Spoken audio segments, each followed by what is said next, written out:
असली या फिर अच्छी क्वालिटी की चीजों को आप ऐसे पहचान सकते हो। इस साल के कैलेंडर के आखिर में ऐसा क्या होने वाला है जिसे आप पूरे लाइफ टाइम में एक ही बार एक्सपीरियंस करोगे। क्यों बस इस छोटी सी क्लिप को पहनने से आपको पहले गोली मार दी जाए। नंबर 21, आप दुकान पर जाकर अक्सर कहते होंगे कि भाई जेरोक्स कर दो, लेकिन जेरोक्स असल में एक कंपनी का नाम है जो कि फोटोकॉपी बनाने वाले प्रिंटर्स बनाती थी। बिल्कुल जैसे आज इंडिया में हर नूडल्स को मैगी कहा जाता है, वैसे ही फोटोकॉपी को लगभग हर जगह पर जेरोक्स कहा जाता है। नंबर 20, लायन की जो एज है वो उसके नाक को देखकर पता लग सकती है। जब वो छोटे होते हैं तब उनकी नाक पिंक होती है, लेकिन उम्र के साथ वो डार्क कलर की हो जाती है, और जब वो अडल्ट बनते हैं तब उनकी नाक एकदम डार्क ब्लैक हो जाती है। नंबर 19, इंडियन करेंसी डॉलर को रिप्लेस कर सकती है। 18 से ज्यादा कंट्री ने INR को अपनी करेंसी की तरह इस्तेमाल करने के लिए मंजूरी दे दी है। यानी कि जिस तरीके से अभी डॉलर को कंपेयर किया जाता है किसी भी कंट्री के करेंसी से, वैसे इंडियन करेंसी को किया जाएगा। हालांकि इस चीज को अभी भी टाइम लगेगा, लेकिन फिर भी इस बात के लिए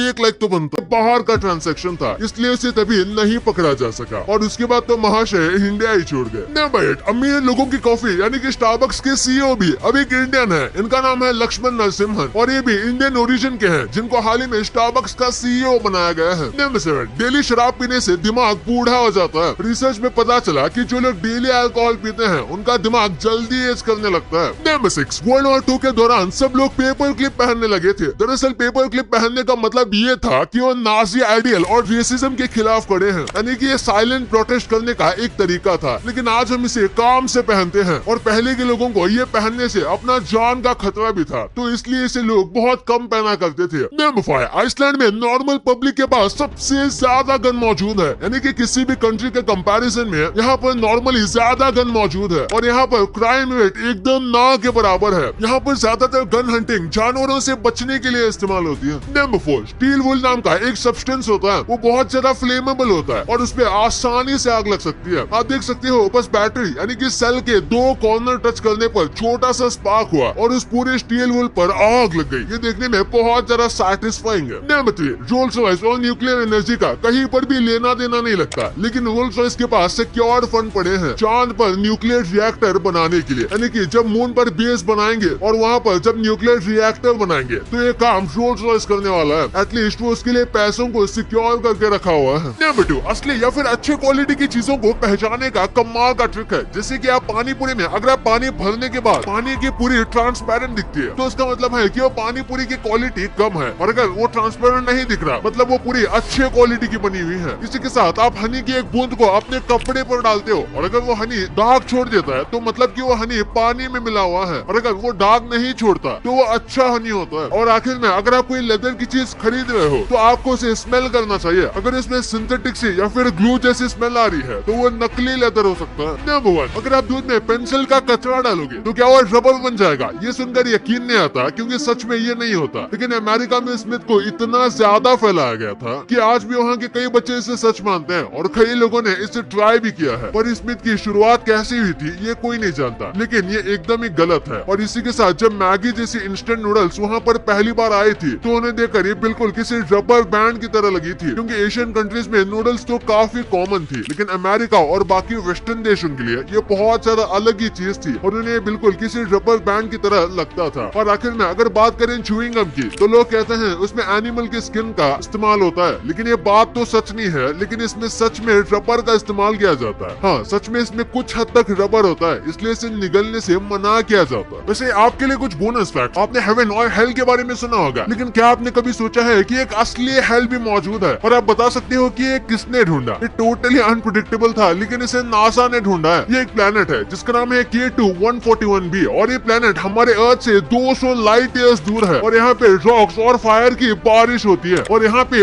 ओशंस लावा के बने हुए हैं। और ये सुनने में ऐसा लगता है कि ये एक्चुअली में एक हेल हो जो कि एग्जिस्ट करता है। आपने कभी ना कभी वेदर फोरकास्ट देखा होगा। आप ऐसे फोन लेते हो और देख लेते हो कि वेदर कैसा होने वाला है या फिर वेदर कैसा है, तो आप जितना आसानी से देखते हो ये वेदर उतने आसानी से मिलता नहीं है। ये वेदर फोरकास्ट की डिटेल्स ढूंढने में इतनी आसान नहीं होती है। एक दिन के वेदर फोरकास्ट को जानने के लिए 10 बिलियन मैथ कैलकुलेशंस करने पड़ते हैं एक दिन के वेदर फोरकास्ट को जानने के लिए। वाओ भाई, इतना सब कुछ। तब तक के लिए बाय।